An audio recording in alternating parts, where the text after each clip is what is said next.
जयपुर के राजा की पुत्री ठाकुर जी की बहुत बड़ी भक्त थी। वह पूरा दिन ठाकुर जी की सेवा पूजा में ही मग्न रहती। तो राजा की पुत्री का विवाह हुआ करौली राजस्थान में, जहां मदन मोहन जी अभी विराजते हैं। तो राजा की पुत्री का जब विवाह हुआ तो पुत्री से राजा ने कहा, बिटिया यह बताओ तुम्हारा विवाह है, तुमको हम दहेज में क्या दें? वैसे तो हमने सब दिया, लेकिन फिर भी तुम्हारी कोई इच्छा हो तो मांगो। पुत्री ने कहा, पिताजी मुझे सबसे ज्यादा प्रेम श्री मदन मोहन जी से है, तो क्या आप मुझे मदन मोहन जी दे सकते हैं? मैं इनकी सेवा पूजा अपनी ससुराल में करना चाहती हूँ। ये बात सुनकर राजा रोने लगा और अपनी पुत्री के चरणों में सर झुका के बोला, मुझे क्षमा कर दे पुत्री, तू जो मांगेगी सो दूंगा, पर यह मेरे हृदय हैं, मैं इनको नहीं दे सकता। मैं वृंदावन से मुगलों से बचा करके इनको लेकर आया हूँ, तू जो मांगेगी सो दे दूंगा, पर मदन मोहन जी को नहीं दूंगा। पुत्री बोली, पिताजी आपके पास गोविंद देव जी और गोपीनाथ जी तो हैं, एक ठाकुर जी मुझको दे दो। पर राजा ने अपनी पुत्री की बात नहीं सुनी और पुत्री की जिद हो गई कि मुझे तो मदन मोहन जी ही चाहिए, नहीं तो मैं विदा नहीं होंगी।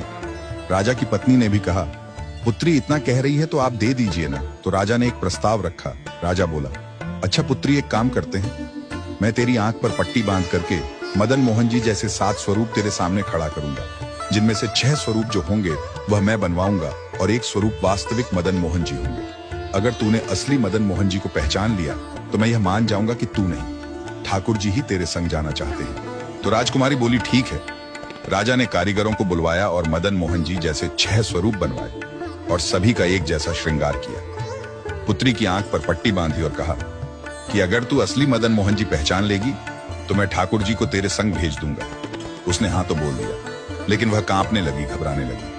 वह रात्रि में जब सोई तो बहुत रोई और ठाकुर जी से कहने लगी, हे नाथ, अगर कहीं मैं आपको नहीं पहचान पाई, मेरे तो प्राणी ही निकल जाएंगे, विदा होना तो बहुत दूर की बात है। इस बात को सुनकर आधी रात में मदन मोहन जी उसके स्वप्न में आ गए और स्वप्न में आकर बोले, तू चिंता मत कर, तेरो ही मन ना है मोए ले जावे को, मेरो भी मन है तेरे संग जावे को। ठाकुर जी बोले, मैं एक काम करूंगा, जैसे ही तू मेरे स्वरूप को हाथ लगाएगी और मेरे हाथों को स्पर्श करेगी तो मैं अपनी कन्नी उंगली हिला दूंगा, तो समझ जाना यही असली मदन मोहन का स्वरूप है। अब तो दूसरे दिन वो पिताजी के पास गई, पिताजी जल्दी करिए, कब चलना है? तो पिताजी बोले, बिटिया तू भी क्या याद रखेगी, मैंने ऐसे स्वरूप बनवाए हैं कि कोई बता ही नहीं सकता कि असली मदन मोहन कौन से हैं। पुत्री की आंख पर पट्टी बांधी गई और कहा, जाओ और ढूंढ लो असली मदन मोहन जी को। उसने जाकर के जैसे ही सभी स्वरूपों को स्पर्श करना प्रारंभ किया, 1 से लेकर 4 स्वरूप को स्पर्श करने के बाद पुत्री ने चारों को असली होने से मना कर दिया। और जैसे ही 5वें ठाकुर के स्वरूप को स्पर्श किया और हाथों की उंगली को स्पर्श किया तो ठाकुर जी ने अपनी कन्नी उंगली हिला दी। और जैसे ही कन्नी उंगली हिलाई तो पुत्री बोली, पिताजी यही है मदन मोहन जी।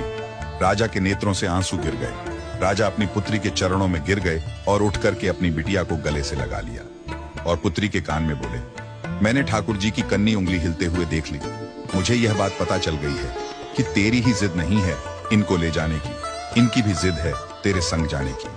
और महाराज गाजे बाजे रथ में विराजमान होकर श्री मदन मोहन लाल जी करौली राजस्थान को प्रस्थान कर गए।